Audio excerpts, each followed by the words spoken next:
Hare Krishna, everybody. Hare, Welcome. Hare Krishna, teacher. Hare Hare Krishna. Krishna, Prabhu. Dandavat Pranam. Dandavat, Dandavat. Nice to see you all Hare present. Krishna. Hare Krishna. I guess now everybody got used to at 5 o'clock. The last 2 times was a little difficult. It's just getting dark here in Mayapur. It's just dusk time. The sun is just setting. So it's a good time to start because Lord Nrsimha, he killed Hiranyakashipu at the dusk. Anyway, let us quickly just revise. We started at chapter 9. Well, let me share the screen. Yeah. Share the screen here. So if you remember in the previous chapter, the demigods and different varieties of residents of universe, they were offering prayers to Lord Nrsimhadev, started with Lord Brahma, Shiva, Indra, sages, Pitris, Siddhas, Vidyadharas, Nagas, Manus, Prajapatis, Gandharvas, Charanas, Yakshas, Kimpurushas, Vaitalikas, Kinnaras, and Vishnu Dutas with the final one to offer the prayers.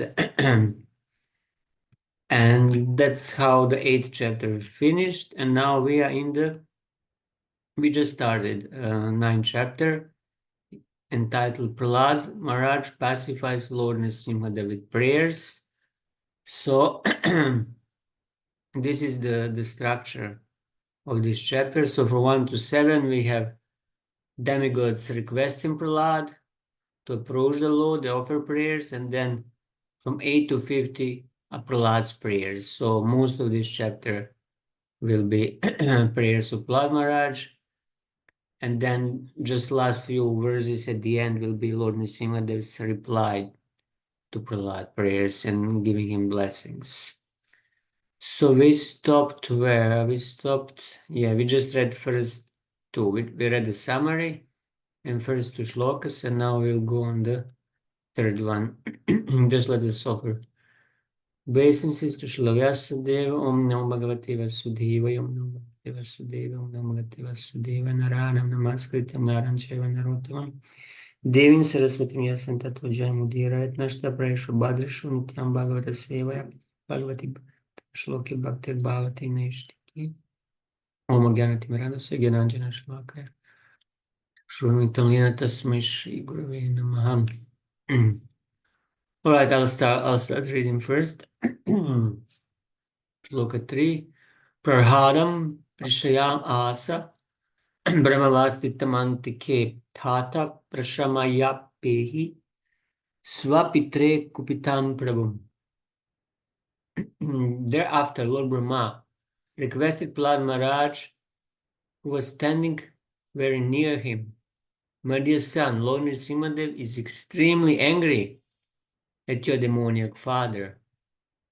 Please go forward and appease the Lord.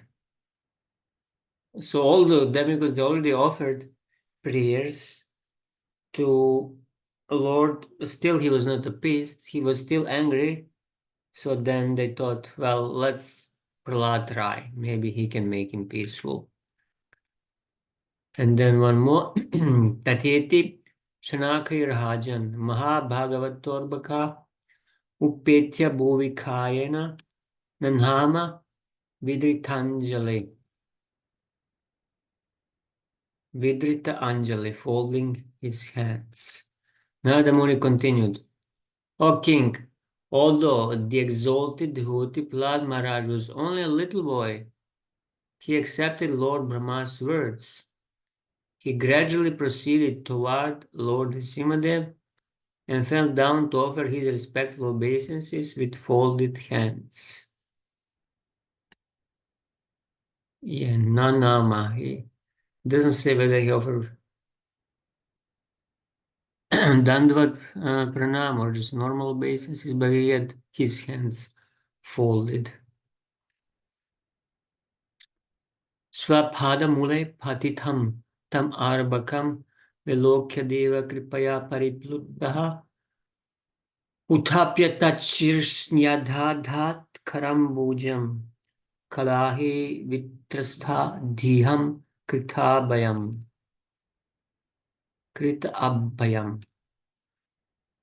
The Lord Nrsimhadev saw the small boy Prahlad Maharaj prostrated at the soles of his lotus feet. He became most ecstatic in affection toward his devotee.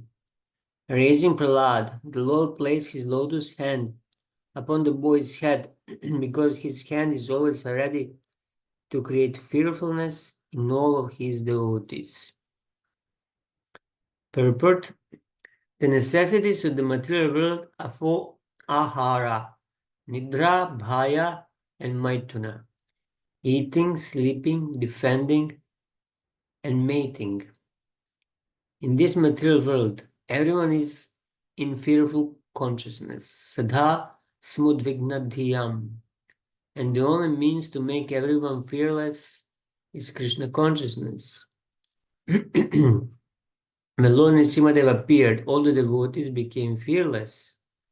The devotee's hope of becoming fearless is to chant the holy name of Lord Nrsimhadev. Yato yami tato Nrsimha. Wherever we go, we must always think of Lord Nrsimhadev. Thus, there will be no fear for the devotee of the Lord. And Vishnu Charitago comments, Kritabhayam means his hand which creates fearlessness. So yeah, the Prabhupada is making point here that chanting the Lord's holy name is the only way to become fearless.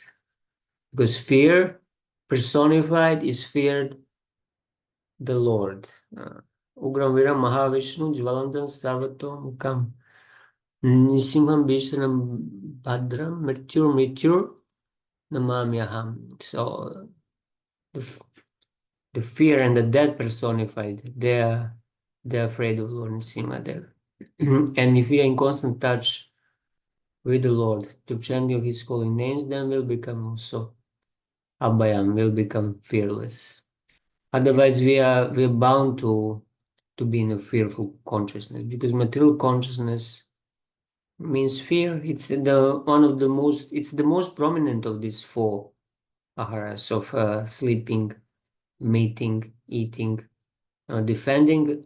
If you see the budgets the countries is spending on defense, it's billions and billions of dollars. If they would spend so much money on fixing the roads and helping poor and solving the homelessness,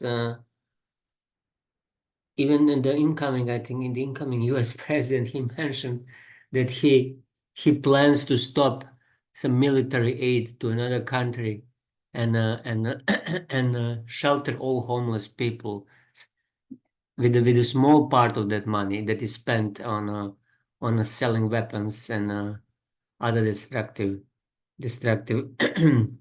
machinery. So defending is the most prominent. And even in animal kingdom, you see the animals, especially those who are kind of weak, they're always afraid that a predator will come and eat them. But even predators, they have to fear somebody who is stronger than them. All right, somehow in my Zoom again, I don't see the people. So who would like to continue reading? I have Chatura Mataji first here. Would you like to start reading, Chatura Mataji? Can you hear me? Yes. Please. Satakara spasha to taki lashu baha sapadi api viyata paranta dashanaha tatpada pamanhiti nitrito the toe, which turn no cleaner with the shoe lotion. Translation. I cannot see the translation. You cannot, it's there. Yeah. Now it's I can see. I guess By the there's touch, some delay. yeah. By the touch of Lord Nrsimhadev's hand on Prahlad Maharaj's head, Prahlad was completely freed of all material contaminations and desires, as if he had been thoroughly cleansed. Therefore, he at once became transcendently situated, and all the symptoms of ecstasy became manifest in his body, his heart filled with love, and his eyes with tears. And thus he was able to completely capture the lotus feet of the Lord within the court of his heart. Purport. As stated in Bhagavad Gita 14.26, Manchayo Vyabhicharana Bhakti Yogena Sevate Sagunam Samatiti Yantan Brahma Puyaya Kalpate. One who engages in full devotional service, who does not fall down in any circumstance, at once transcends the modes of material nature, and thus comes to the level of Brahman. Elsewhere in Bhagavad Gita 9.32, the Lord says, Manhi Pata Vyapashritya Yepi Shriyo Papa Yo Na Yaha Strikyo Vashyas Tata Shudras Tepi Yanti Paran Gatin. O son of Pritha, those who take shelter in me, though they be of lower birth, women, vaishyas, merchants, as well as Shudras. Please scroll down. Yeah, I'm scrolling down, but I guess there is a delay, so a couple of seconds delay. Can you Okay. see now? No. No? Then it's a Yeah, long yeah. delay. As well as Shudras. Maybe I can open the. But it's there on the screen. Okay. You don't see it? It's on the screen. Yeah. As well as Shudras, workers can approach the supreme destination. On the strength of these verses from Bhagavad Gita, it is evident that although Prahlad Maharaj was born in a demonic family, and although virtually demonic blood flowed within his body, he was cleansed of all material bodily contamination because of his exalted position as a devotee.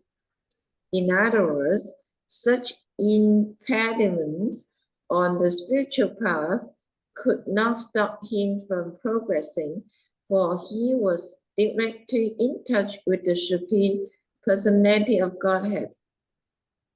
Those who are physically and mentally contaminated by atheism cannot be situated on the transcendental platform. But as soon as one is freed from material contamination, he is immediately fit to be situated in devotional service. Vishwanatha Chakravarti Thakur.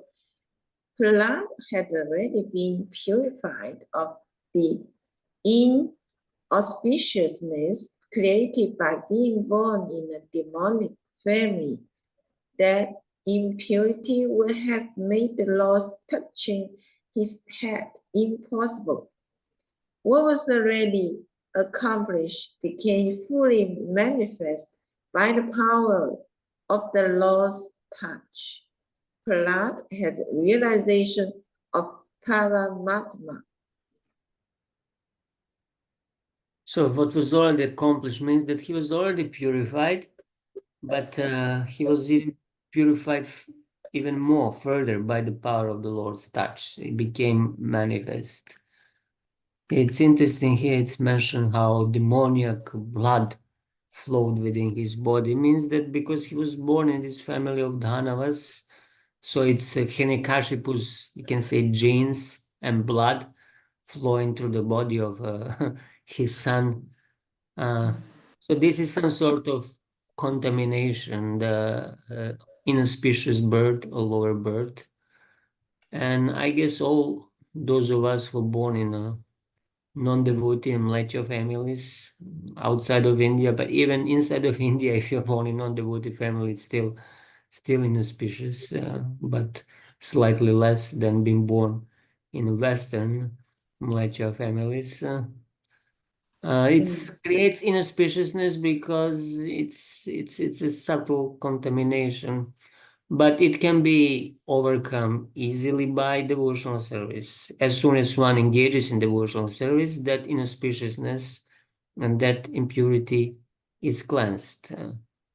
On the other side, even if one is born in a high Brahmana family in India, if he is not devout and he doesn't engage in devotional service, that auspiciousness of being born in such a high caste family is useless because he didn't utilize properly that auspiciousness. That auspiciousness was there only to give him more facility to engage in devotional service and become a Vaishnava. But if Brahmana doesn't become a Vaishnava, then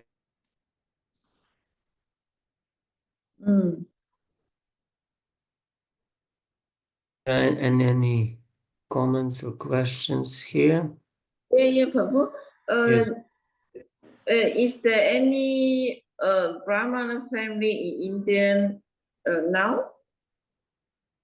Yeah, of course. India is a lot of, well, Brahmana by birth. There are many, whose ancestors, fathers and grandfathers and previous, generations, uh, they were Brahmanas, and now they're born in that family. But whether they have a quality of Brahmana, whether it's just a birth, janma, whether they have a guna and karma, that's different. Most do not, even being born in Brahmana family.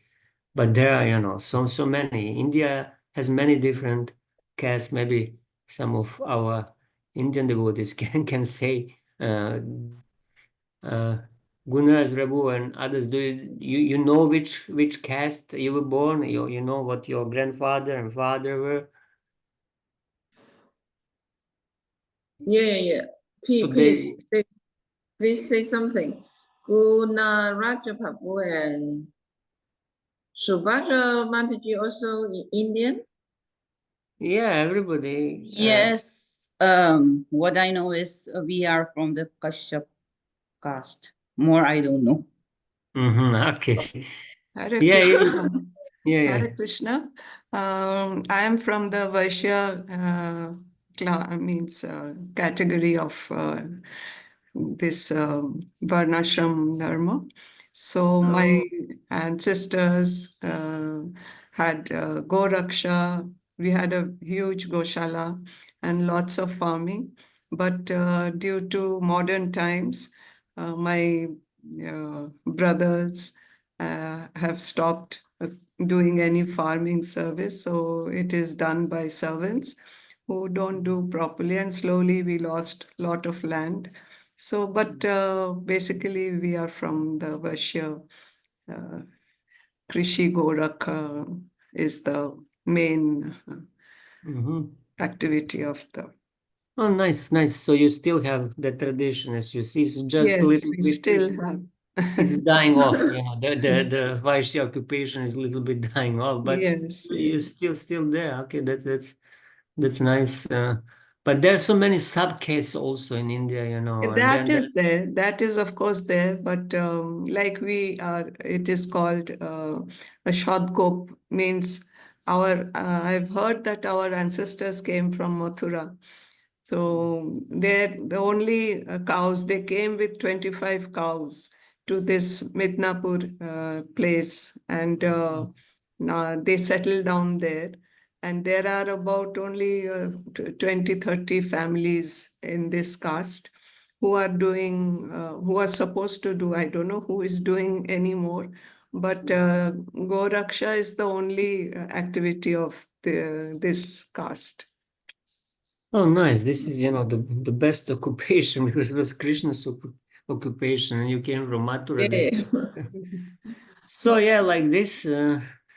So in India, it still exists, but just the question is how much the members of this caste are doing occupation.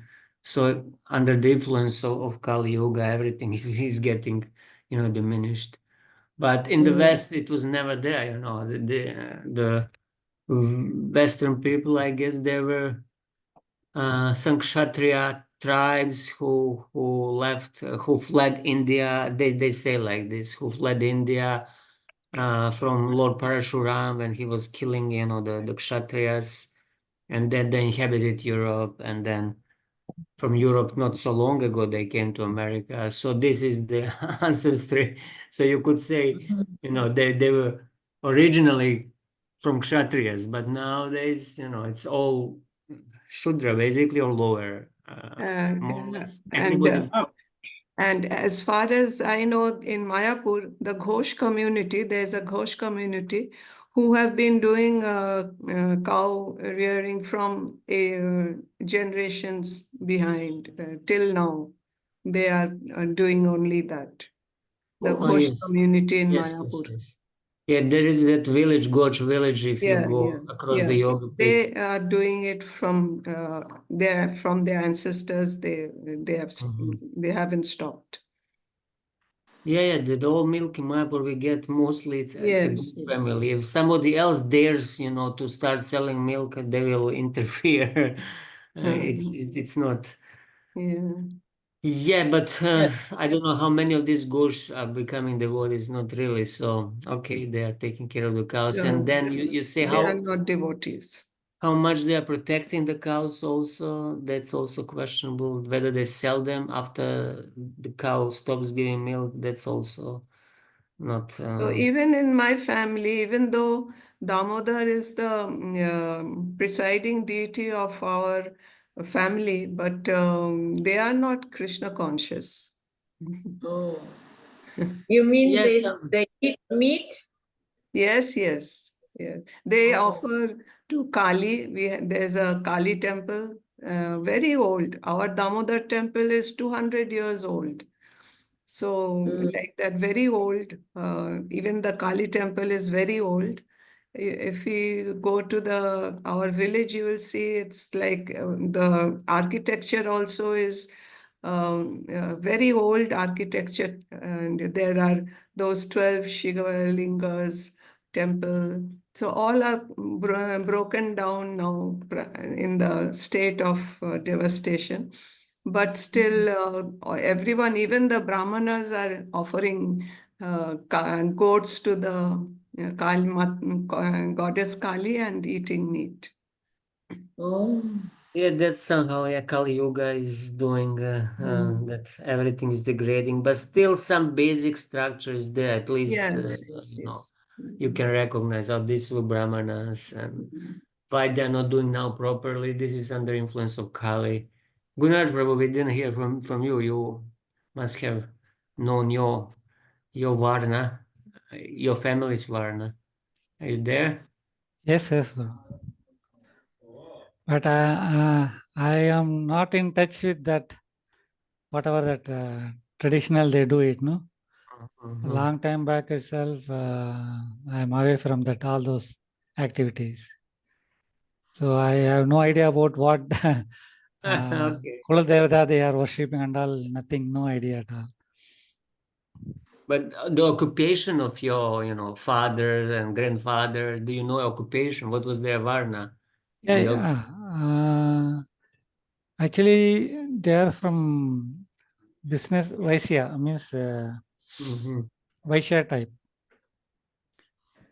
But my grandfather was a government servant. Mhm. Oh. Yeah, okay. So yeah, it's difficult now to track, and Yeah. actually, there's no really much need going and tracking because it's all kind of degraded but that structure existed in India just few hundred years ago. I mean, or 200 years ago, under the British rule in India, it was, I think, still quite solid. But what happened? Prabhupada also comments on that the Smarta Brahmanas they basically destroyed it because they were so strict in their rules of purity and everything that is supposed to be followed, that as soon as a Hindu, whichever caste he was touched by a Muslim, uh, for example, just by Muslim would sprinkle water on a Hindu, whatever caste he was, it's considered he was converted to Muslims, and the whole Brahmana community, the other Hindus, they would excommunicate him. They would not accept him anymore as a Hindu, and this is how Muslim population spread all over the India. This was just basically Hindu Brahmana, Kshatriyas, Vaishyas, Shudras who was sprinkled by water by some Muslims, or spit, or touched, or like Rupa Sanatana Goswami, they engaged in the service of Nawab Hussain Shah, who was a Muslim, and immediately they were completely ostracized from a Brahmana community, and they were not accepted anymore as Hindus. They were accepted as Muslims. And this Smarta rule, following rules too strictly, that destroyed basically the Varnashrama in India. And now what we have, we don't have anything anymore, just some remnants that you can see, but not really a real Varnashrama anymore. So Smarta Brahmanas, they were actually the enemies in their fanaticism of their following of the rules and regulation. They destroyed it. Prabhupada a couple times mentions it.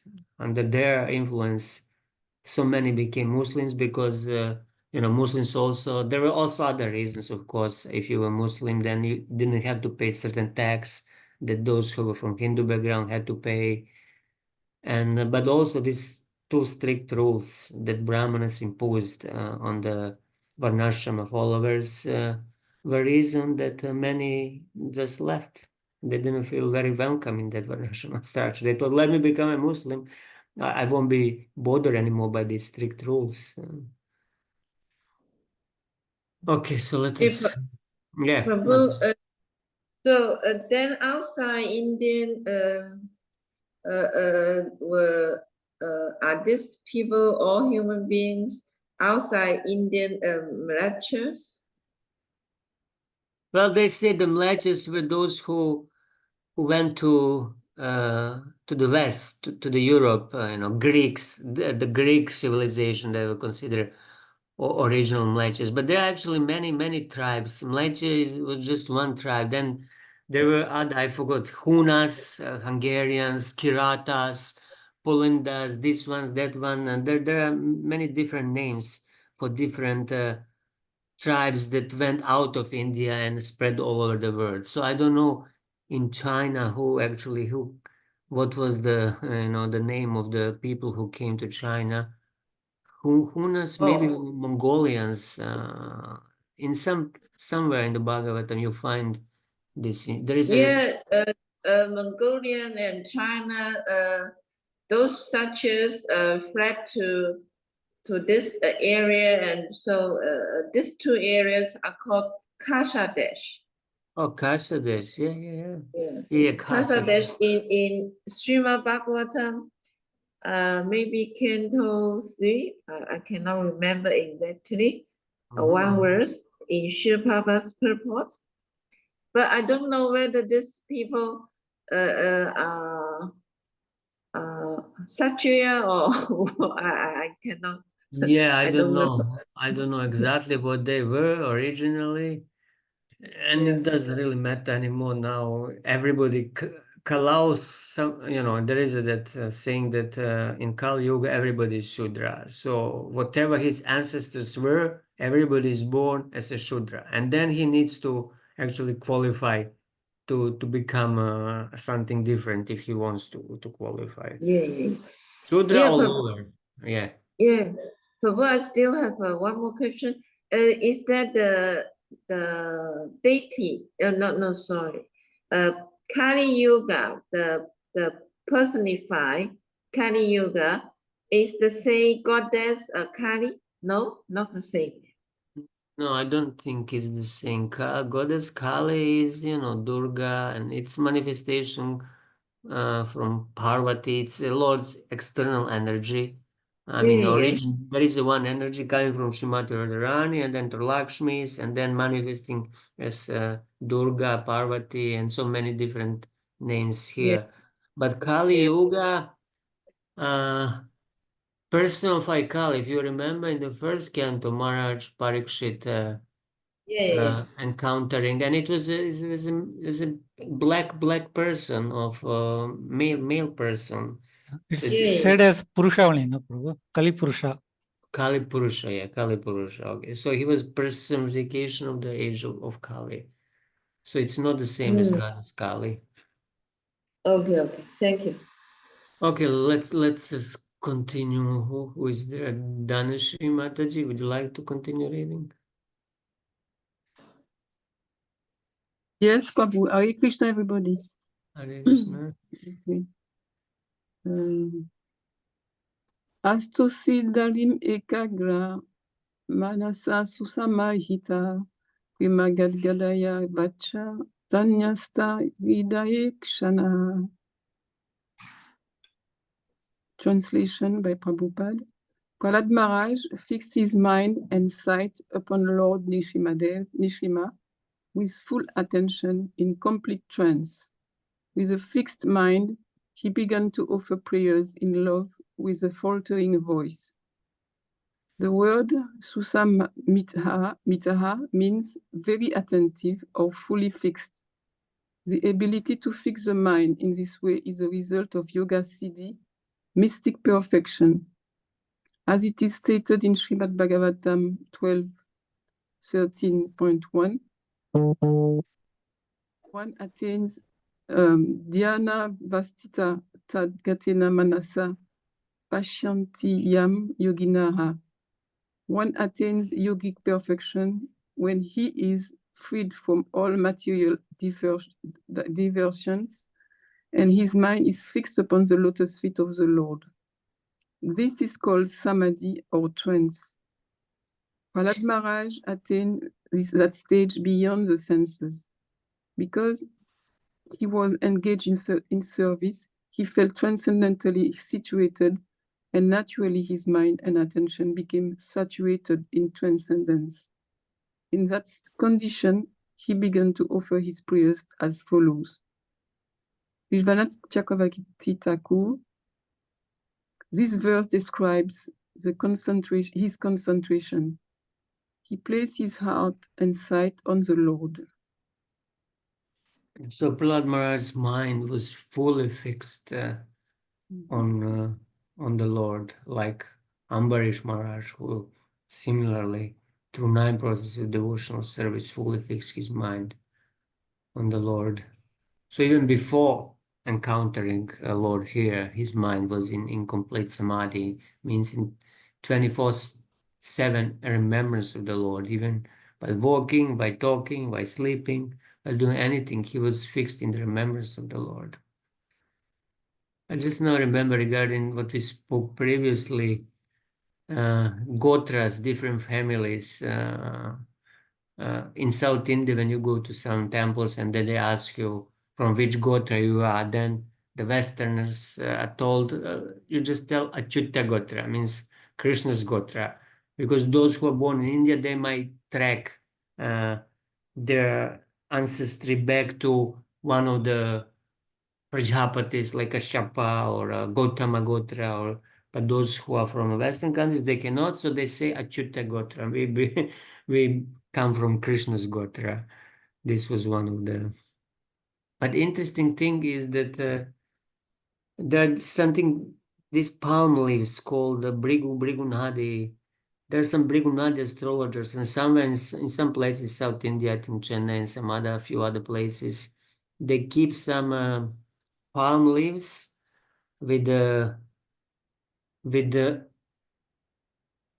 life of certain persons written. So if you go there, they will go and search for your palm leaf, and then they will find that palm leaf, even if you're a Westerner, but somehow you came there, and they will find your palm leaf, and then they will tell you, reading from the palm leaf in Tamil, they will tell you the name of your father, mother, grandfather. Somehow everything is written there, which is very amazing to hear. I didn't go myself personally, but I heard some people who went there, and they said it was correct. Whatever he read from the palm leaf, it was there. So Bregu Muni was the sage by whose extraordinary vision he could see who will come here in the future and ask for his reading.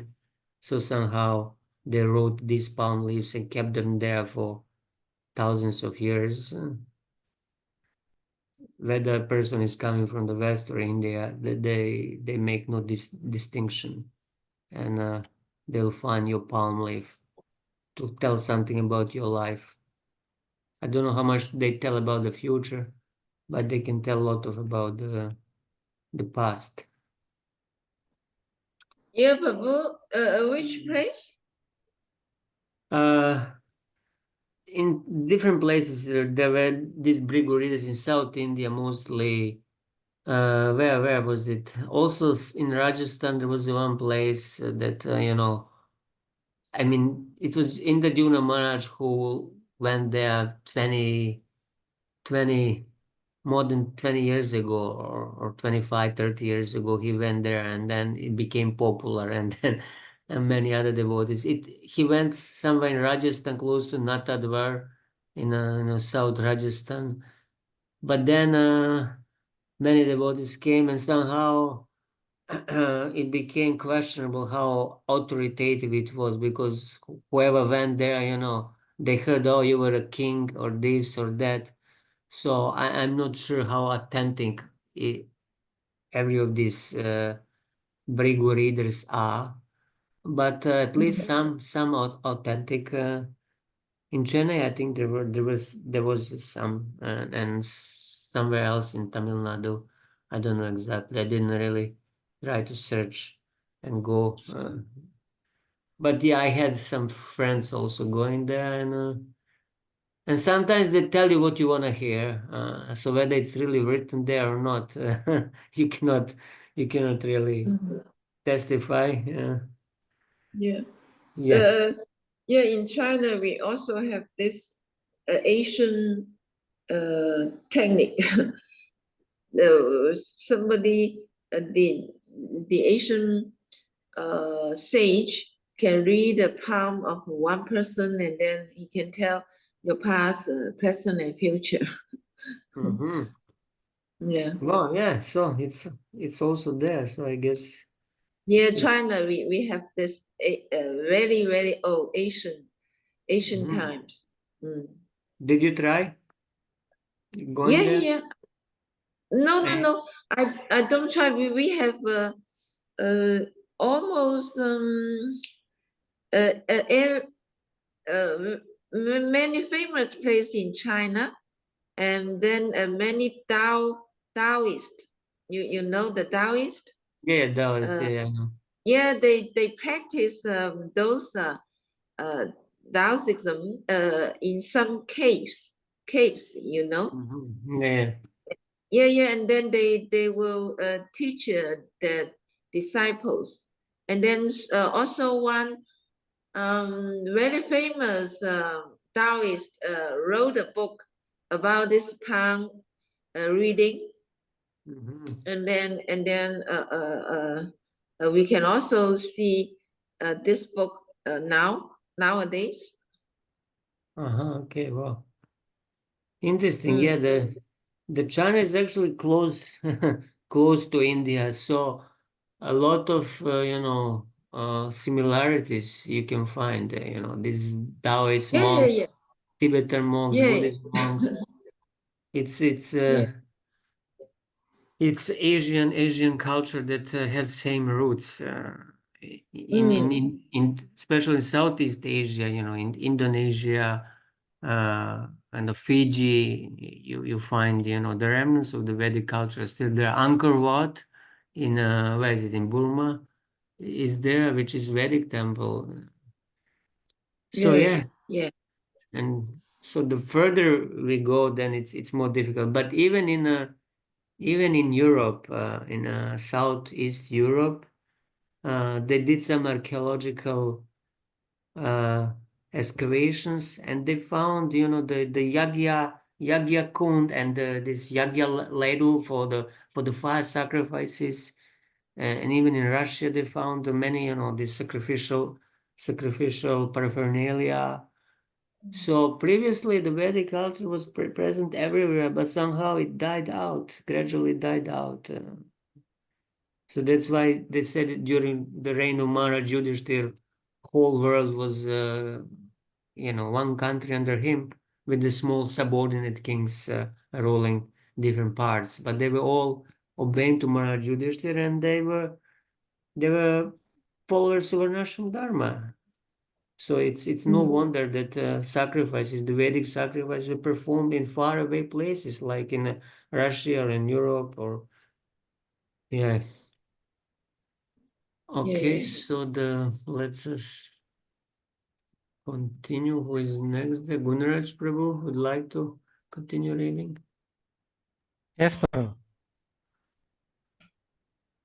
Sri Prahlada Vacha Brahmadaya Sura Gana Munayota Siddha Satvaikatana Gatayo Vachasam Pravahai Naradidum Purugunair Adunapi Pipru Kim Toshtum Harhati Same Hari Ugrajate. Prahlad Maharaja prayed, "How is it possible for me, who have been born in a family of Asuras, to offer suitable prayers to satisfy the Supreme Personality of Godhead?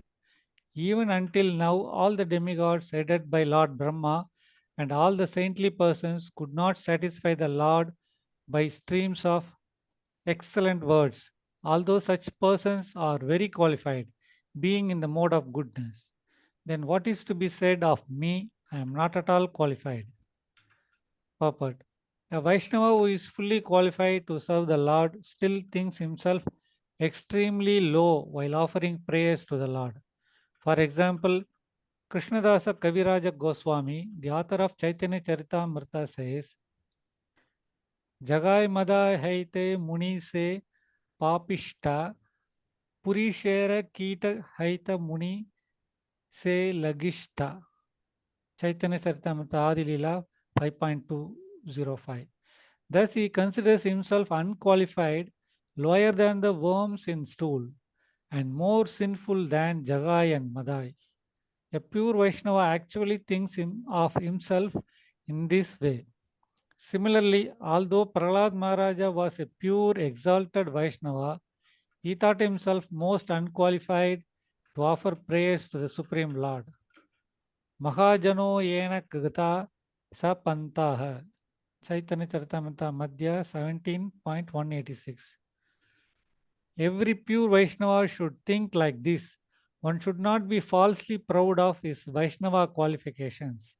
Sri Chaitanya Mahaprabhu has therefore instructed us, Trinatapi Sunichena Taroriba Sagishnuna Amanina Manadena Kirtanaya Sadahari.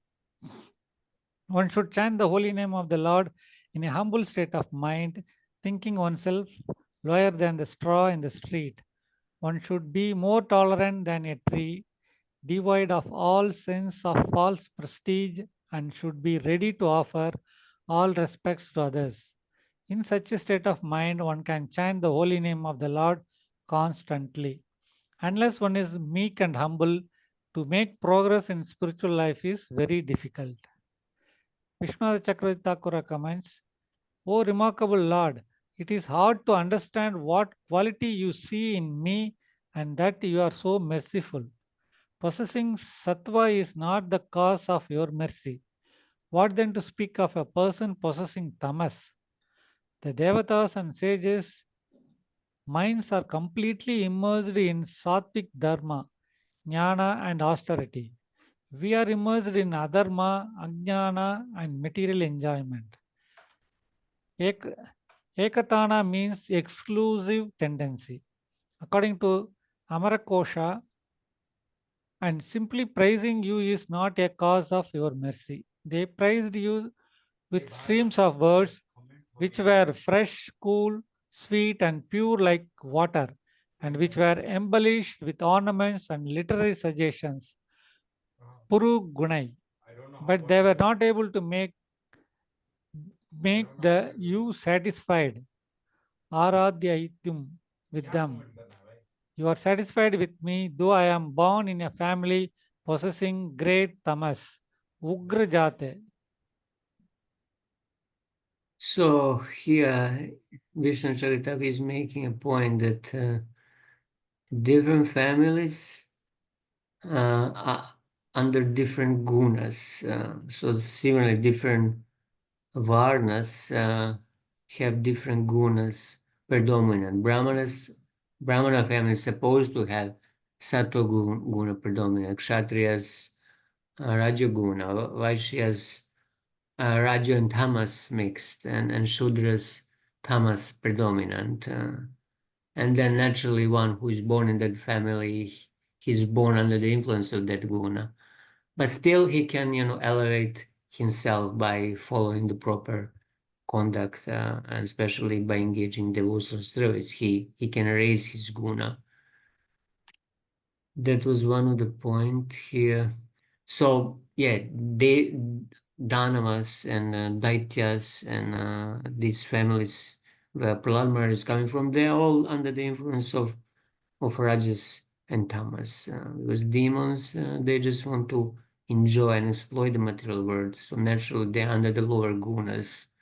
But still, although born amongst them, born in such atmosphere of sense gratification, Prahlad Maharaj became a pure devotee, completely transcendental to the gunas. He was above even the material sattva guna. He was in Vishuddha sattva, completely transcendental to any gunas. And he, at the same time, is very, very humble, which is one of the most important qualities of devotee. He thinks of himself as very, very fallen. When Rupa and Sanatana Goswami, when they first met Lord Chaitanya in Ramkeli, they fell, flatly in dandavats in front of the Lord, and they offer many prayers in great humility. And Lord told them, "Your humility breaks my heart. Please get up." Although they were born actually in Brahmana families, because of their engagement in the service of Muslims, they were expelled from Brahmana community and they were considered Muslims. They even had Muslim names. What was it? Sakar Malik and the other name I don't remember now. But they even had Muslim names. They were considered Muslims, and that's why they consider themselves so fallen. And now they are from that position. They are approaching the Lord. And of course, example here of Krishnadas Kaviraj Goswami, who is eternal associates of the Lord. He's Manjari in the spiritual world. Still, he feels himself lower than the worm in a stool. It's a natural byproduct. The humility, dainya, is a natural byproduct of prema. And Sanatana Goswami describes in Bhagavatamrita that the prema and dainya, humility, go hand by hand. They go together, and practically there is no difference between two of them. When the prema is present, you immediately know that the utmost humility or dainya will be present. And when dainya is present, you have to assume that the prema is also there. Of course, there is some, artificial humility. One can, pretend to be very humble, this and that, but in reality, it can be just a show of humility. The person inside might not be humble at all, but just externally acting as humble. That's a different story. All right, so we can continue. Shantirupa Mataji would like to read. Yes, Prabhu. Yeah. Manye dhanabhijana rupa tapa shratot jas teja prabhavavat paurusha buddhi yogaha naradhanaya hi bhavanti parasya pumso bhaktya tutosha bhagavan gajayuthapaya. Translation. Prahlad Maharaj continued, one may possess wealth, an aristocratic family, beauty, austerity, education, sensory expertise, luster, influence, physical strength, diligence, intelligence, and mystic yogic power. But I think that even by all these qualifications, one cannot satisfy the Supreme Personality of Godhead. However, one can satisfy the Lord simply by devotional service. Gajendra did this, and thus the Lord was satisfied with him. Purport. No kind of material qualification is the means for satisfying the Supreme Personality of Godhead. As stated in Bhagavad Gita, only by devotional service can the Lord be known. Bhaktya mam abhijanati. Bhagavad Gita 18.55. Unless the Lord is pleased by the service of a devotee, the Lord does not reveal himself. Naham prakasha sarvasya yoga maya samavritaha. Bhagavad Gita 7.25. This is the verdict of all Shastras. Neither by speculation nor by material qualifications can one understand or approach the Supreme Personality of Godhead. Vishwanath Chakravarti Thakur, you are not pleased by offerings of great wealth or other things. You are not pleased with birth in a good family, abhijana, strength of the senses, ojas, splendor, tejas, power, prabhava, exertion, paurusha, or karma, jnana, or ashtanga yoga. How can I satisfy you? By bhakti, the Lord was satisfied. The past tense is used to indicate that one need not search out any further proof. This is your nature. Also, the extraordinary power of bhakti is indicated.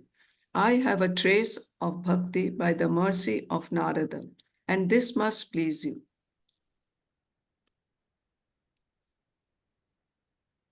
All right, so maybe we can do a little interactive. So what is the main point expressed here? Anybody can say what is the main point in one sentence, if you can summarize the main point here in this verse and purport. Satirupa Mataji, you read it. Can you just summarize what is the main point expressed here? The main point is devotional service. No matter if you can be rich, you can be beautiful, you can be even pious, but piety may not have the bhakti which is earned by devotional service. Yes, correct. So that Lord is not satisfied by anything else by bhakti, by pure love. You can have so many different qualifications, material qualifications, but they don't satisfy the Lord. He doesn't really care for them. Whatever you might possess, you might be the richest person in the world. Why would Lord care for your wealth? Because He's much more wealthy. He has all the opulences. So we might possess all these things, but if we don't engage these opulences given to us in the Lord's service, they are completely useless. The Lord does not care for them. And you, on the other side, one can be, the most poor without any really, without beauty, without education. He can be completely, illiterate, ignorant. But if he has a pure love, then the Lord very much cares for him. So it's the bhakti is the thing that is the most valuable, and the bhakti and pure love for Krishna is the only thing that will satisfy him. So that should be our main goal, our aspiration. So we should not aspire for any of these things, for high wealth, for high birth, for education, whatever material qualifications are, they should not be the object of our desires. It should be devotional service, pure unalloyed devotional service, and prema as the goal of life. That should be the main object of our desires. See, Gajendra, he was just an animal. He didn't have any wealth, elephant in the forest. What kind of wealth? It says it said that he was a king of elephants. That means just he had a herd of elephants following him, she elephants and some male elephants. He was just a leader of the elephants. But definitely he didn't have any aristocratic family. What kind of beauty animal can have? What kind of austerity? They just enjoy as animals. Education, no education. Elephants do not go to school, lost their influence. He had some physical strength as elephant. This is the only maybe from this list.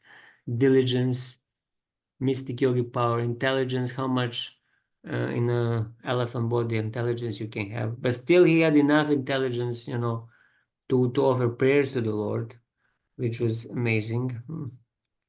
And that was the result of his remembering his previous life and prayers that he was offering in the previous life. But in this life, as Gajendra, he lost all the opulences he might have had in a previous life as the king, who was it, King Indradyumna or somebody.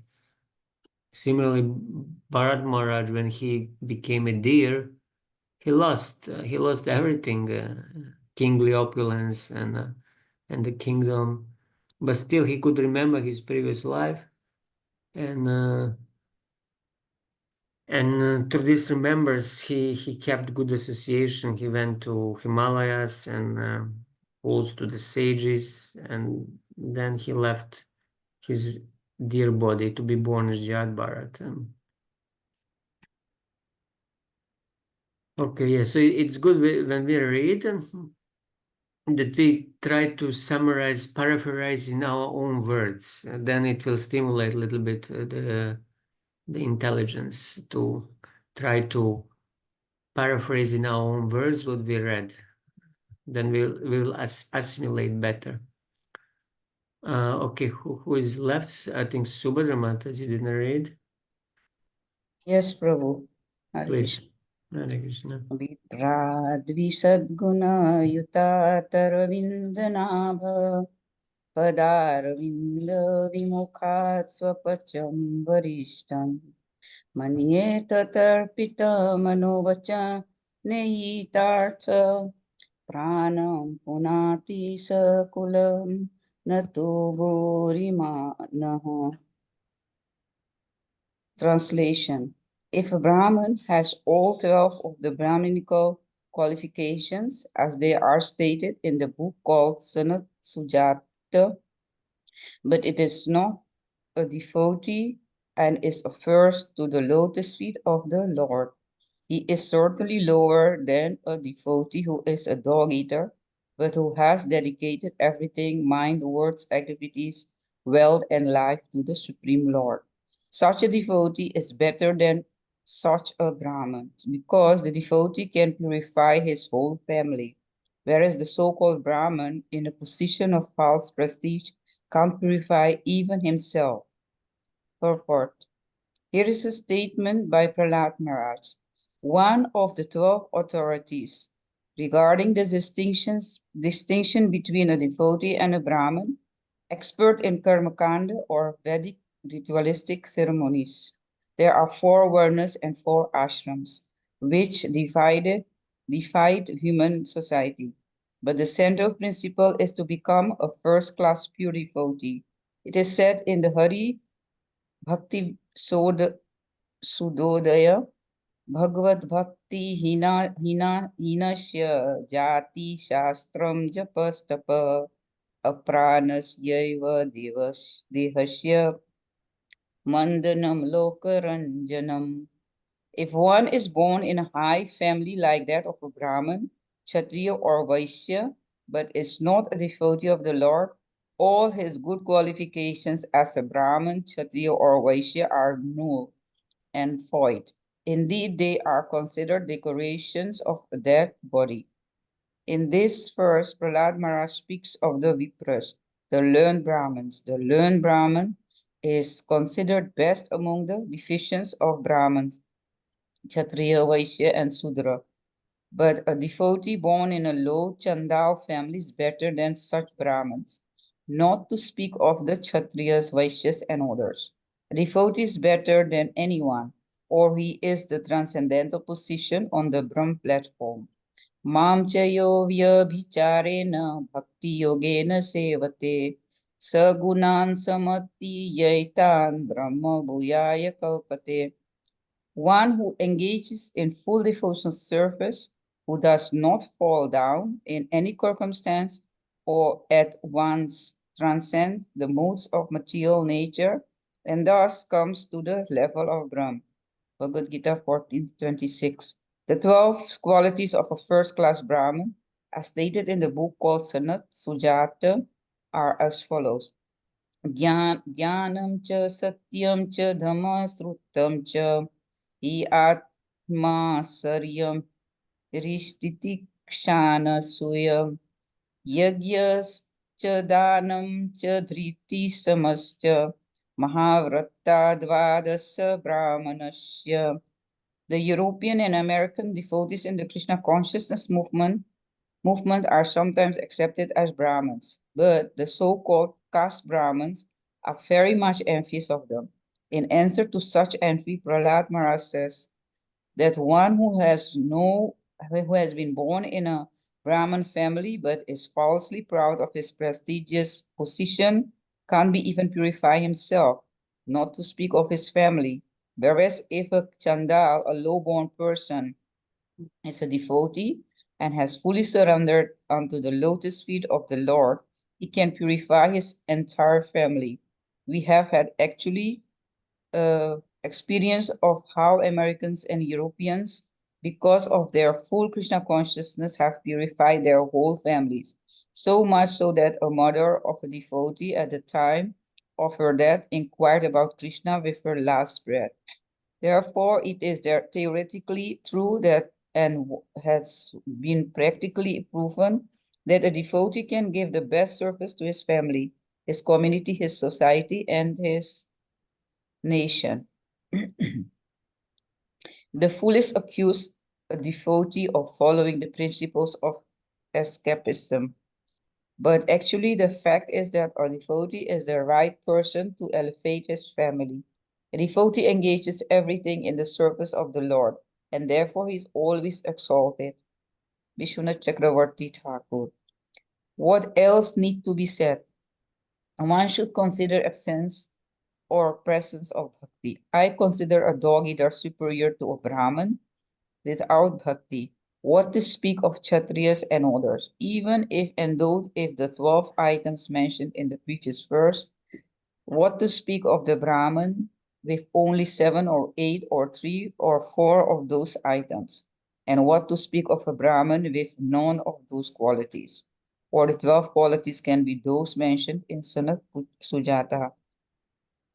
Jnanam cha satyam cha dhamma srutam cha hi at amatsariyam rishtitikshana suya yagyascha danam cha driti samascha mahavratta dvadasa brahmanasya.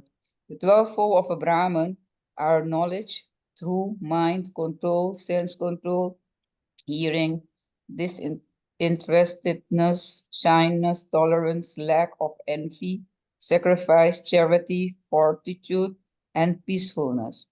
The dog eater with bhakti is far superior. The verse specifically speaks of a Brahmin who is first to the lotus feet of the Lord. The dog eater who has offered his mind, action, ihitam, wealth, artha, words, and life to the Lord is superior. How is he superior?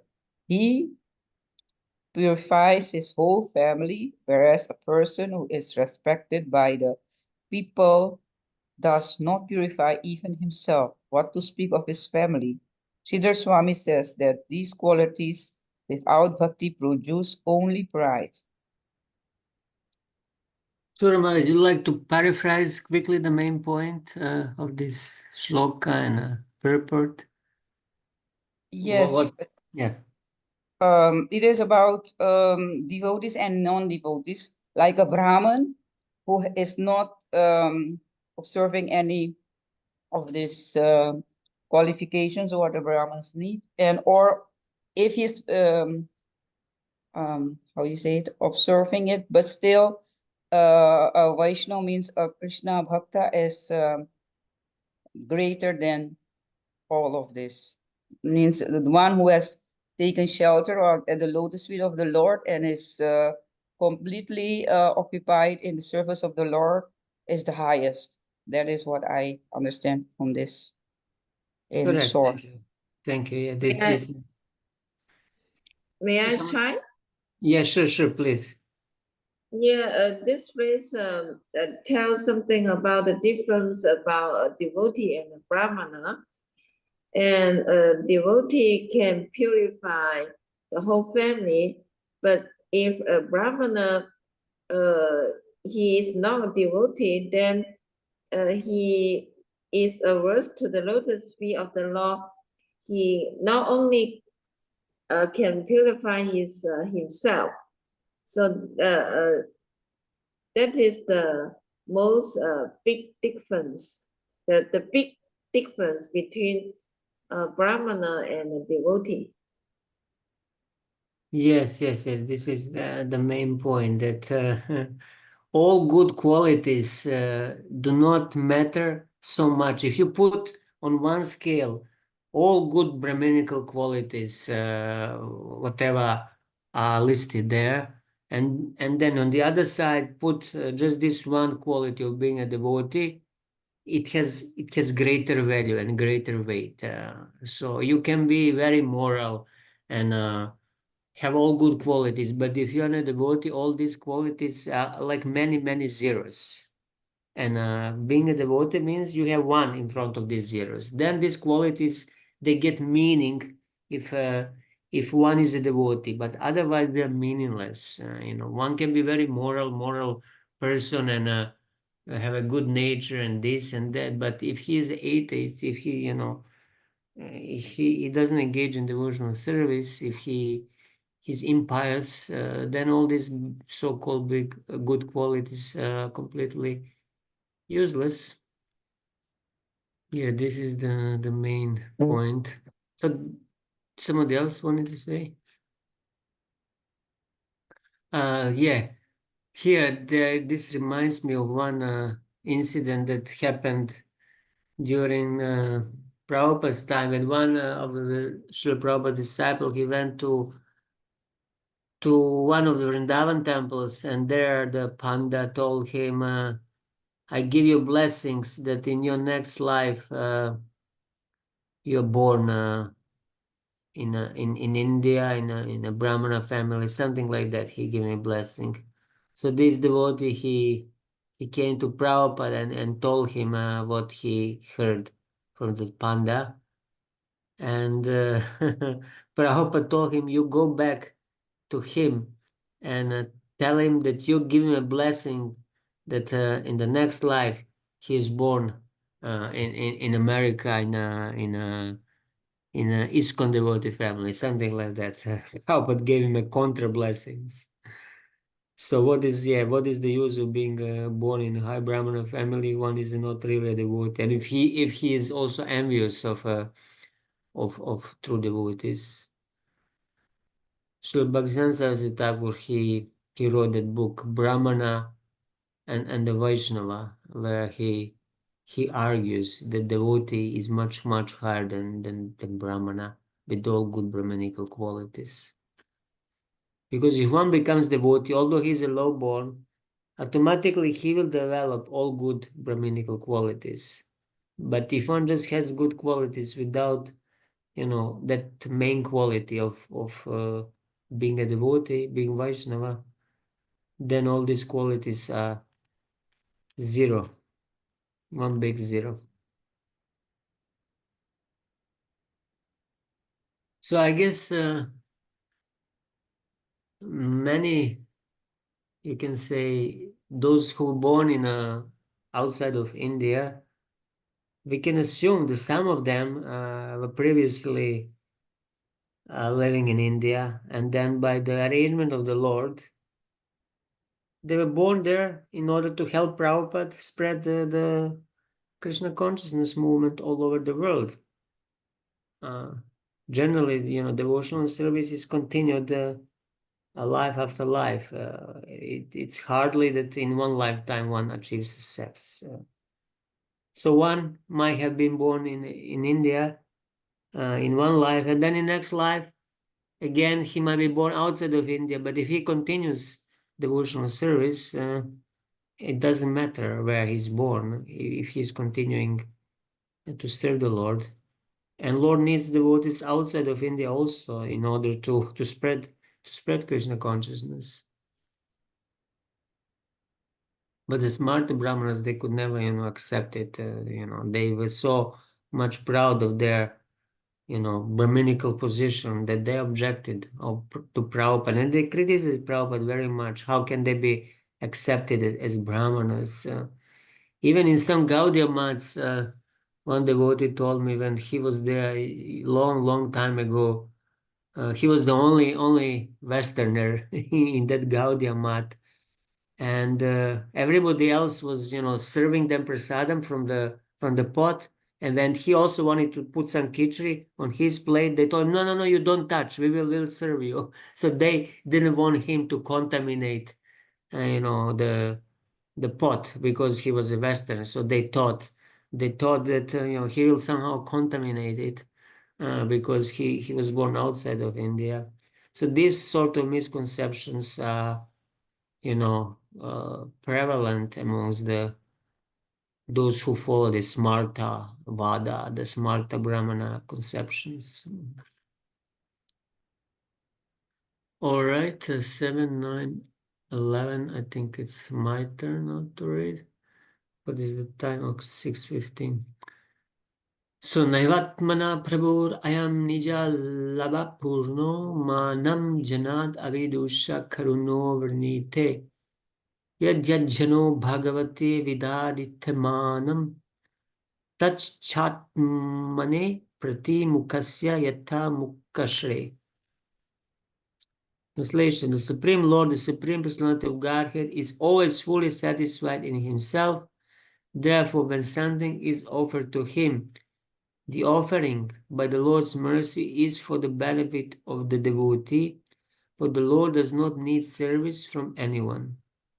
To give an example, if one's face is decorated, the reflection of one's face in a mirror is also seen to be decorated. Purport: in Bhakti Yoga, it is recommended that the devotee follow 9 principles: Shravanam, Kirtanam, Vishnu Smaranam, Pada Sevanam, Archanam, Vandanam, Dasyam, Sakyam, Atmanivedanam. So this is from 7th Canto, 5th chapter. This service of glorifying the Lord by hearing, chanting, and so on is not, of course, meant for the benefit of the Lord. This devotional service is recommended for the benefit of the devotee. The Lord is always glorious, whether the devotee glorifies Him or not. But if the devotee engages in glorifying the Lord, the devotee himself automatically becomes glorious. Chetudarpanamarjanam bhava mahadavagninirvapanam. By glorifying the Lord constantly, the living entity becomes purified in the core of his heart. And thus he can understand that he does not belong to the material world, but is a spirit soul whose actual activity is to advance in Krishna consciousness so that he may become free from the material clutches. Thus, the blazing fire of material existence is immediately extinguished. Bhava Mahadavagni Nirvapanam. A foolish person is amazed that Krishna orders Sarvadharmam Parityaja Mam Ekam Sharanam Vraja. Bhagavad Gita 1866. Abandon all varieties of religious activities and just surrender unto me. Some foolish scholars even say that this is too much to demand. But this demand is not for the benefit of the Supreme Personality of Godhead. Rather, it is for the benefit of a human society. If human beings individually and collectively surrender everything to the Supreme Personality of Godhead in full Krishna consciousness, all of human society will benefit. One who does not dedicate everything to the Supreme Lord is described in these verses avidusha, a rascal. In Bhagavad Gita, the Lord himself speaks in the same way. Namam dushkritino mudha prapadyanti naradama maya pakrita jnana asuram bhavam ashrita. Those miscreants who are grossly foolish, lowest among mankind, whose knowledge is stolen by illusion, and who partake of the atheistic nature of demons, do not surrender unto me. Because of ignorance and misfortune, the atheists and the Naradamas, the lowest of men, do not surrender unto the Supreme Personality of Godhead.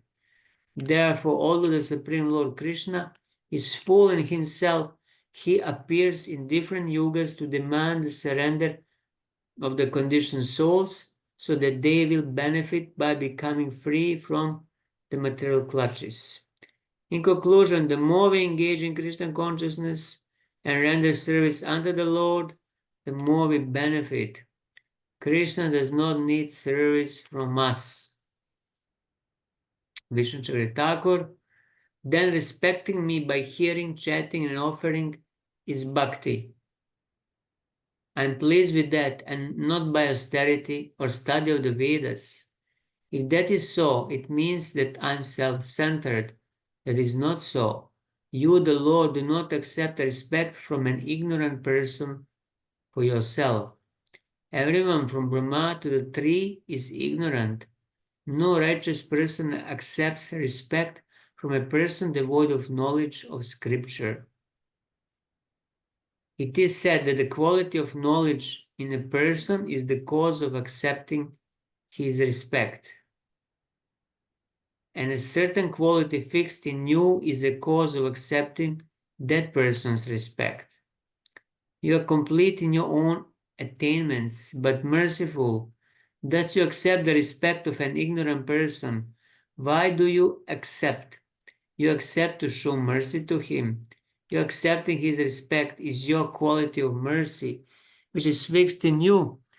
That is the cause. You do not gain by the respect given by any material person, but the giver of respect gains.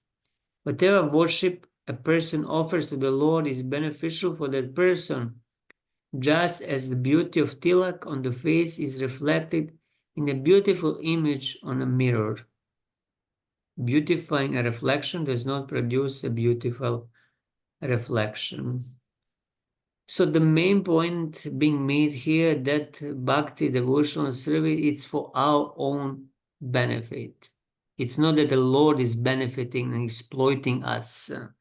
It's we who are benefiting by performing devotional service. It's for our own good, for our own welfare.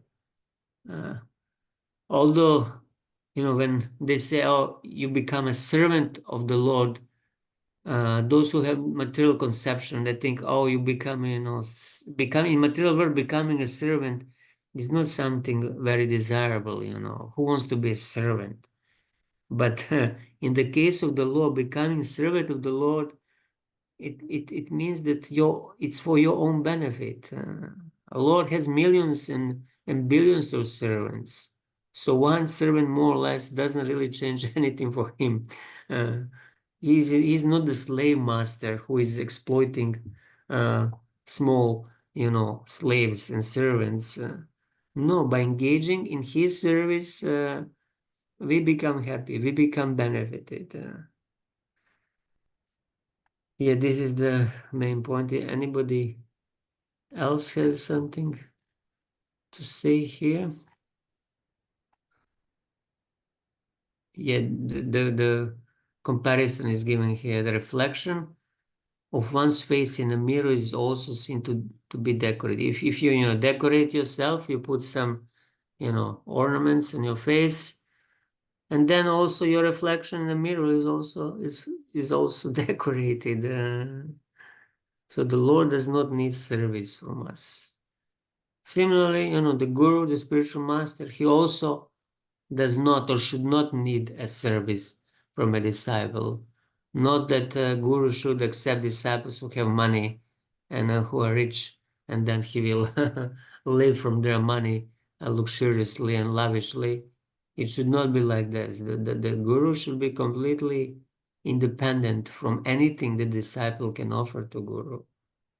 If he becomes, you know, dependent, and if he really needs what disciples offer to him, that means he's not real guru. He's just, you know, it's a business. You know, disciple is getting something and guru is getting something. It should not be like that. So that's why we, you know, the guru should not try to collect disciples and choose those who have a lot of money for his own personal benefit. Like Shukracharya, who accepted Bali Maharaj as his disciple, but when Bali wanted to give all three worlds to Lord Vishnu, Shukracharya immediately he became very much afraid and tried to stop him, because he knew if Bali becomes poor, then I will also not get my dakshina, so it's not in my interest. So this is the cheating guru, not real guru, who thinks like this. And it's not that the guru should just give attention to a person who has some material facilities. Although, you know, when rich donors now come to the temple, you know, we give them VIP status and, you know, escort them here and there, have a security around them, which in one sense could be, you know, understandable, but in other sense, we should treat everybody equally according to their advancement, devotional service, not in accordance with their material status. Whether he is rich or not doesn't really matter to Krishna. So why should it matter to us? Unless we want his money. But then, what kind of bhakti is this? All right. So I think who is now Chaturanga Mataji again? You want to continue? Yeah. Also, I want to add something to the last verse, the summary. Sure. Please. Verse 11, the last verse you just mentioned. Yeah, this verse also mentioned the surrender. The Lord asks all the living entities to surrender unto him. And so we should understand that this surrender is not the Lord wants us to respect him, but it is completely for the benefit of our human society. It's just because he's causeless mercy. If we understand this point, and then we will surrender fully. Yes, nice. Thank you. Yeah, surrendering to the Lord is for our own benefit and for the benefit of whole human society, because by becoming a pure devotee, we will also benefit others. So it's for everybody's benefit. It's not that it's not really for the Lord's benefit, but all the Lord is happy to see others becoming His devotee, because then there will be a loving exchange, and so Lord becomes happy when His devotees become happy, and devotees become happy when Krishna is happy. So it's a spiritual reciprocation. Okay, so should we continue? Yeah. Tasma aham vigata vilkrava isvarasha savamana mahi vinami yatha manishan ni jo jaya guna vishagam anupravistaha Puyeta yenahi puma anu vanitena. Translation. Therefore, although I was born in a demonic family, I may without doubt offer prayers to the Lord with full endeavor, as far as my intelligence allows. Anyone who has been forced by ignorance to enter the material world may be purified of material life if he offers prayers to the Lord and hears the Lord's glorious purport. It is clearly understood that a devotee does not need to be born in a very high family to be rich, to be aristocratic, or to be very beautiful. None of these qualifications will engage one in devotional service. With devotion, one should feel God is great and I am small. Therefore, my duty is to offer prayers to the Lord. Only on this basis can one understand and render service to the Lord, as the Lord says in Bhagavad Gita 18.55. Bhaktyamang abhijanati yavan yaschasmi tataha tato man tavato nyata Vishate Anantaran. One can understand the Supreme Personality as He is only by devotional service. And when one is in full consciousness of the Supreme Law by such devotion, he can enter into the kingdom of God. Thus, Prahlad Maharaj decided to offer his best prayers to the Lord without consideration of his material position.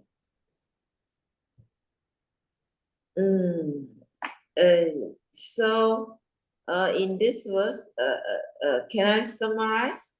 Yeah, sure, but you want to read maybe Vishnu Chandra Thakur also commentary? Oh, yeah. Sorry, forget. Vishwanatha Chakravarti Thakur, since you are pleased by bhakti and not by good birth or wealth, and since respecting you is beneficial for me, I will praise your glories, though I am low-born. By describing your glories, a person who has entered the torment of samsara can purify himself and then liberate himself. Okay, now you can summarize. Yeah. In this verse, it talks about how one can offer prayers. The first, anyone can offer prayers to the Lord. You don't need any qualification. You don't have to be born in a very aristocratic family to be very beautiful.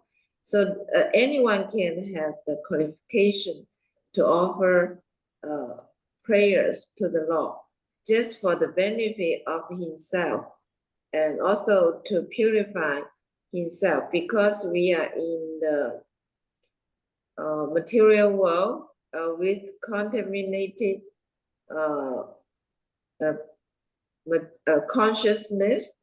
So the need to offer prayers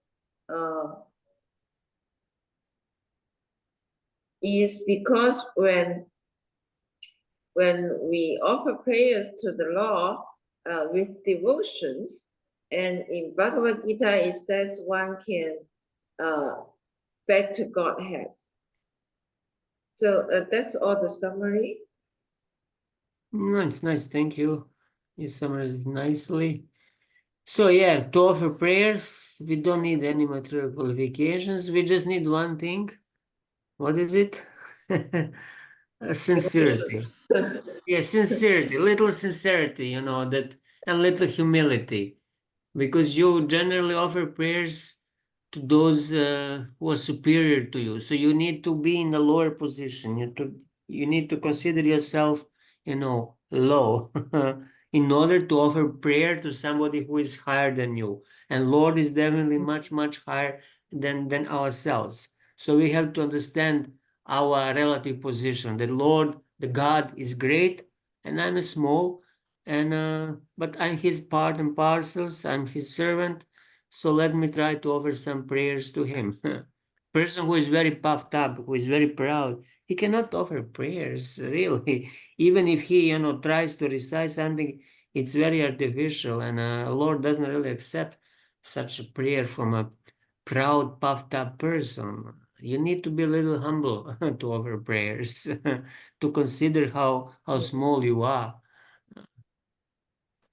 Yeah, this is what comes to my mind. All right, so who is next there?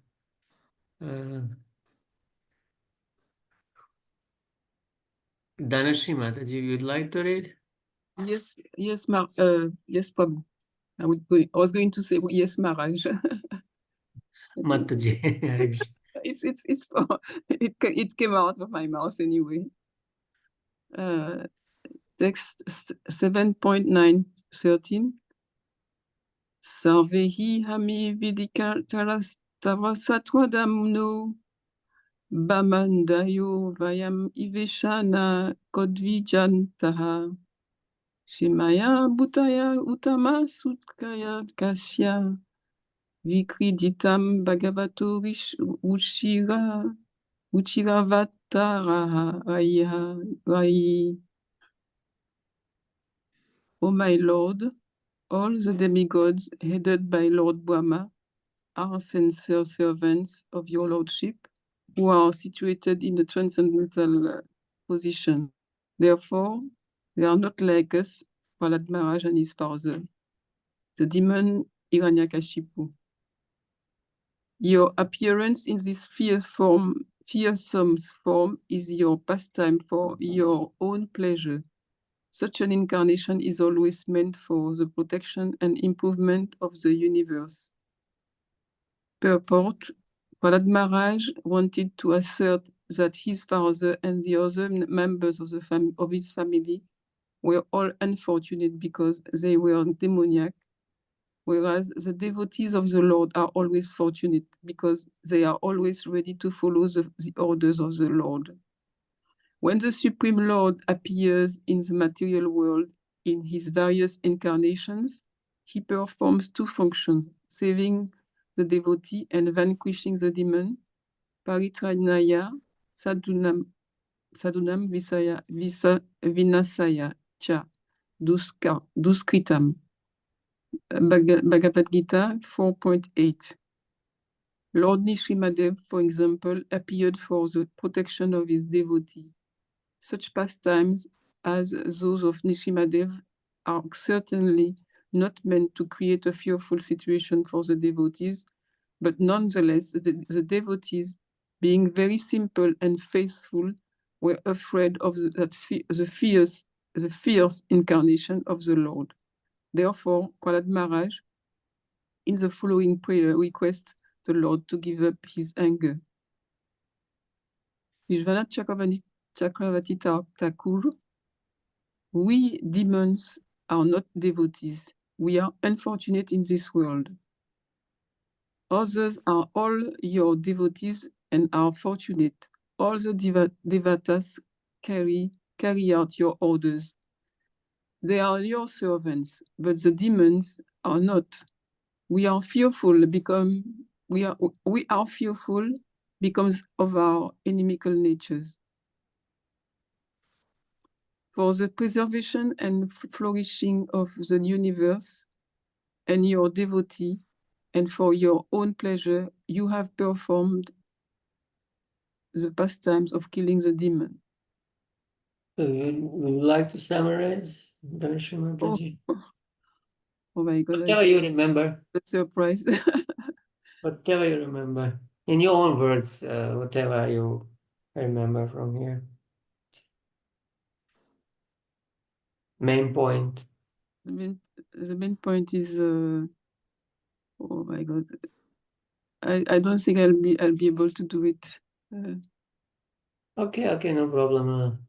So basically, he is continuing here on the same theme, glorifying and the servants of the Lordship, comparing, the devatas, the demigods, as the sincere servants of the Lord, who are all, in a transital position as the Lord is, and then comparing the Danavas, Daityas, and other demons, and saying how they're unfortunate because they are not servants, they're not engaging in the service of the Lord.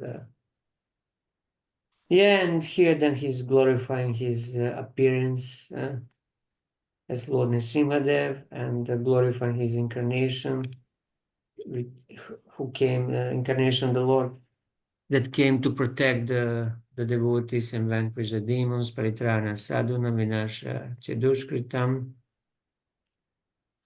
Yeah, it's just another prayer. All right, so who is next there? Gunraj Prabhu would like to continue? Yes, Prabhu. Tadi accha manyum asurascha hatas tvayadya modeta sadhurapi vrishchika sarpahatya lokascha nirvrittim ita pratiyanti sarve rupam narashimha vibhayaya jana smaranti. Translation. My Lord Narasimhadeva, please therefore cease your anger now that my father, the great demon Hiranyakashipu, has been killed. Since even saintly persons take pleasure in the killing of a scorpion or snake, all the worlds have achieved great satisfaction because of the death of this demon. Now they are confident of their happiness and they will always remember your auspicious incarnation in order to be free from fear. Purport. The most important point in this verse is that although saintly persons never desire the killing of any living entity, they take pleasure in the killing of envious living entities like snakes and scorpions. Hiranyakashipu was killed because he was worse than a snake or a scorpion, and therefore everyone was happy. Now, there was no need for the Lord to be angry. The devotees can always remember the form of Narasimhadeva when they are in danger, and therefore the appearance of Narasimhadeva was not at all inauspicious. The Lord's appearance is always worshipable and auspicious for all sane persons and devotees. Vishwanath Chakravarti comments, since you have protected the world, give up your anger. How is it good for the world if one gains happiness by another's suffering? Even good people take pleasure in killing a scorpion or snake because it gives suffering to others. Because of this principle, it is not wrong to rejoice at the demon's death. People are now aware of you, Pratiyanti, as the punisher of sinners and protector of the righteous. Such an appearance is not necessary again.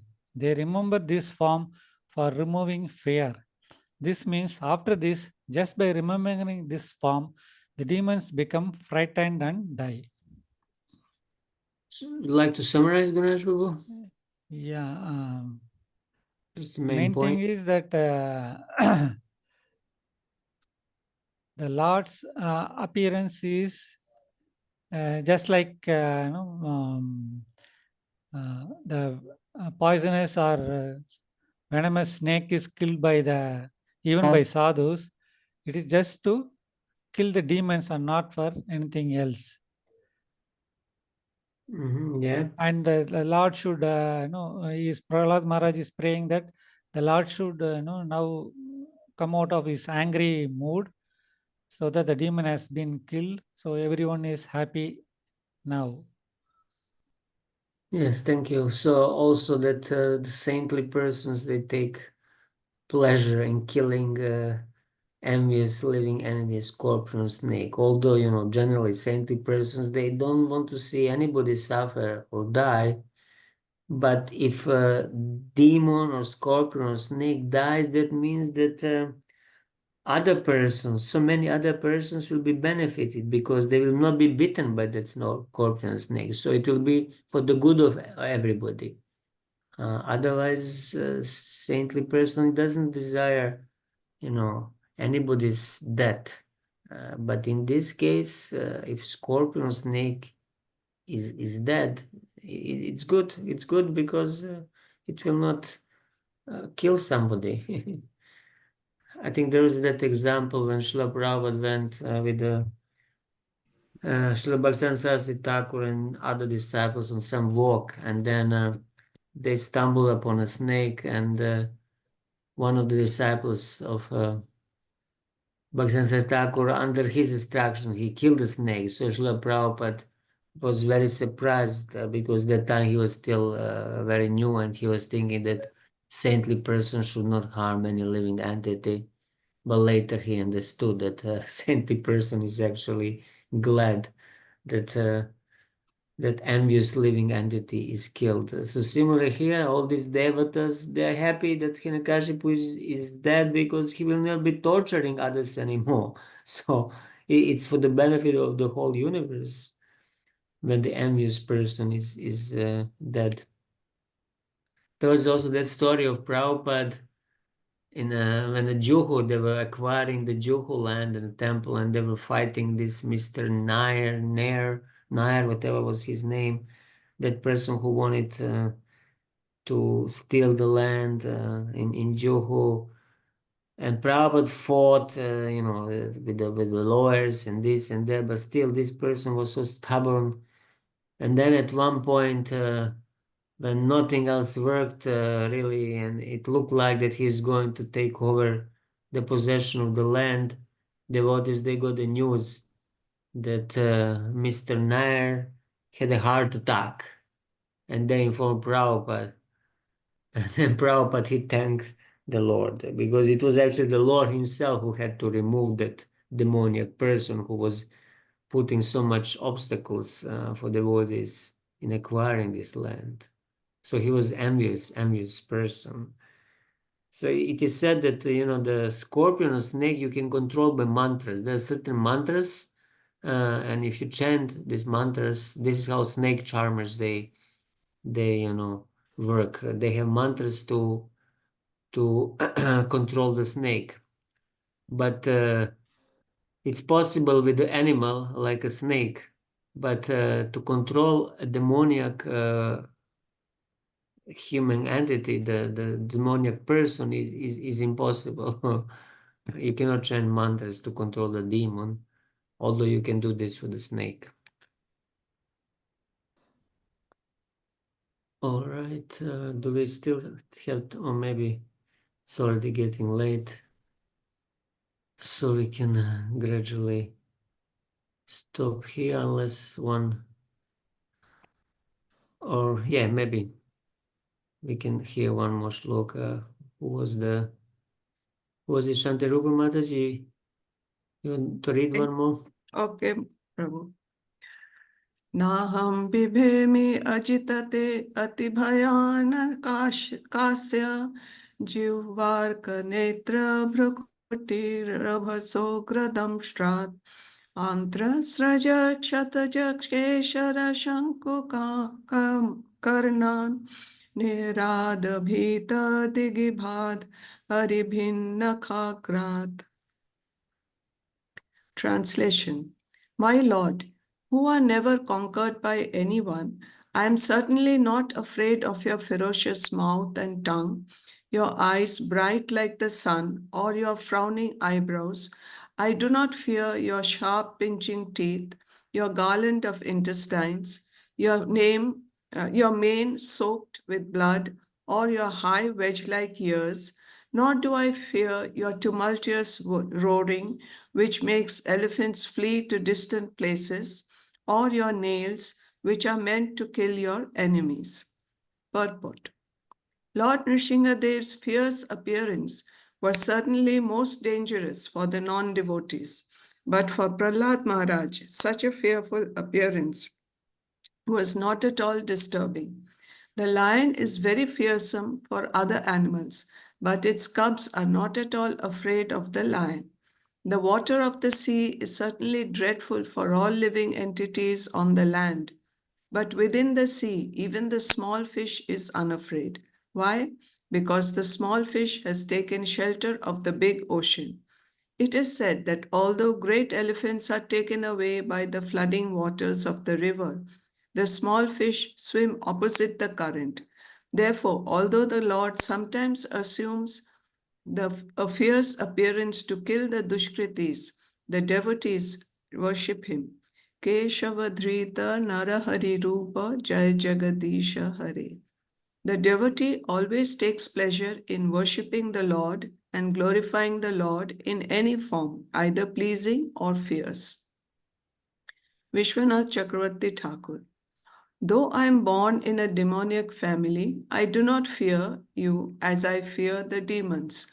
I am not afraid of this form of yours, with fierce face, tongue, eyes like the sun, the pride in your brow, your sharp teeth, a garland of intestines, your bloody mane, and ears pointing upward stiffly.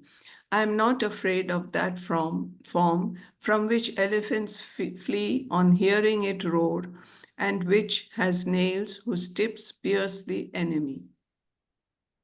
Okay, would you like to summarize?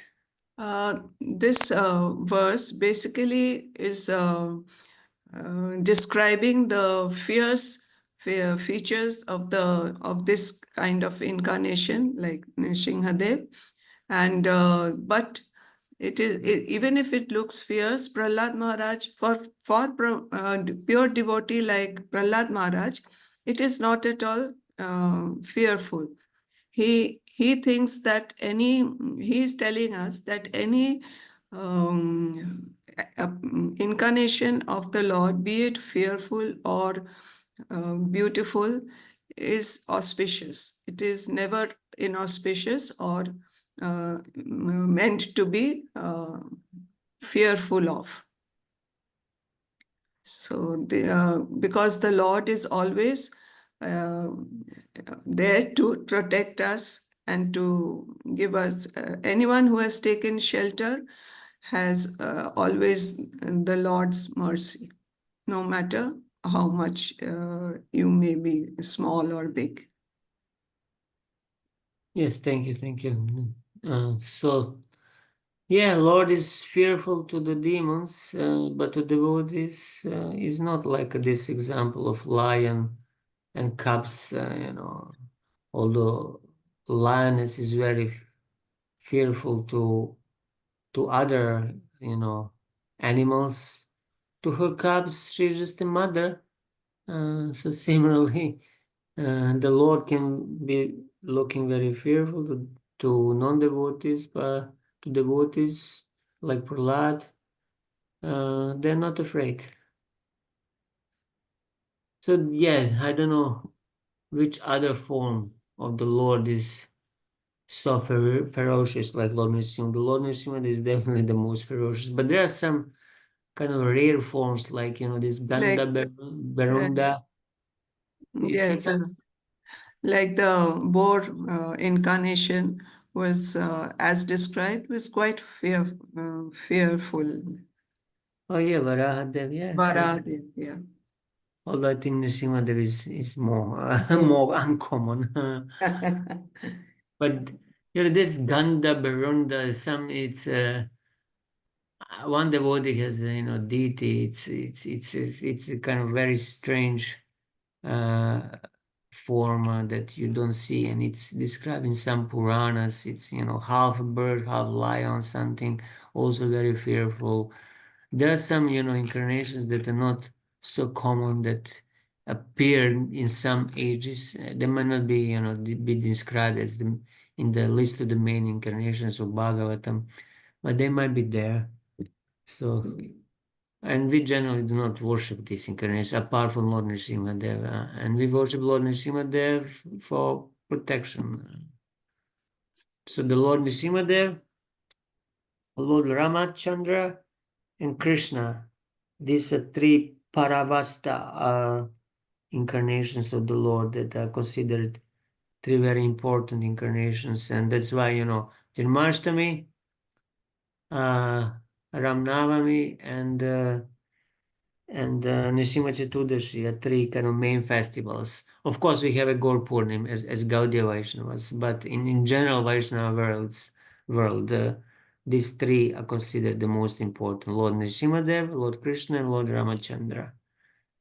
And of course, of three of them, Lord Krishna is the most significant as the Swam Bhagavan, the Supreme Lord.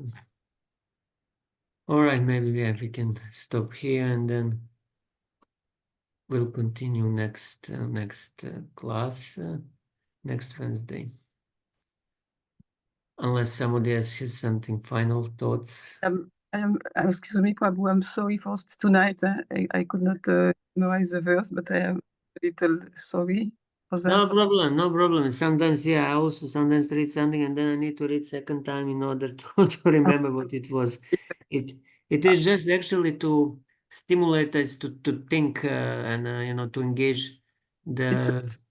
It's a good Yeah. idea practice, yes, but tonight feeling very well during the class. Yeah, no problem. Then you don't need to summarize. If you feel, you can summarize. If not, I remember many years ago, more than 20 years ago, at Bhaktivedanta Manor, I went on some course with Chintamani Dhamma Mataji, the wife of Krishna Dharma Prabhu, who wrote that Mahabharata.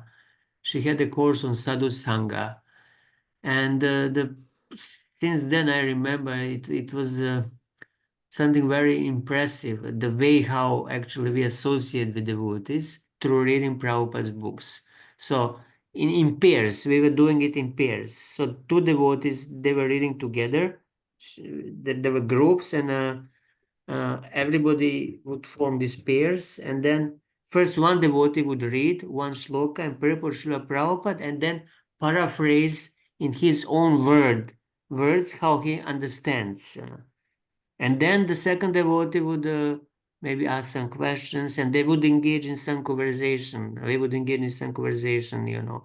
What is the practical application now of this? I understand this verse and purport in this way. I tell it, I repeat what Prabhupada says in my own words. And then we see how this can be applied in my personal spiritual life, for example.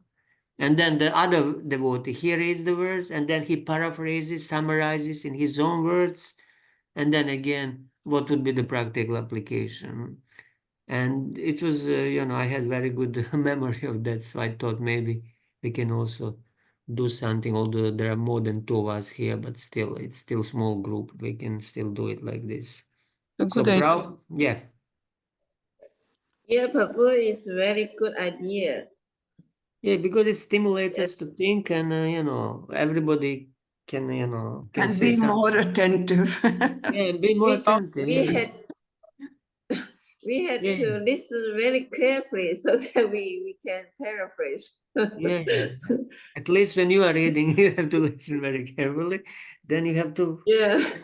And then it stays longer with you, and it has more purifying effect. So it's good. I think we can do this from now on, if you all agree. Yes. Yeah, it's Okay, very thank nice. you. Yes, Prabhu, it's nice. Thank you all very much. So I'll see you next Wednesday. Vancha kalpatarusya kripa sindhuveya cha patitanam bhavanebhyo vaishnavebhyo namo namaha. Yeah.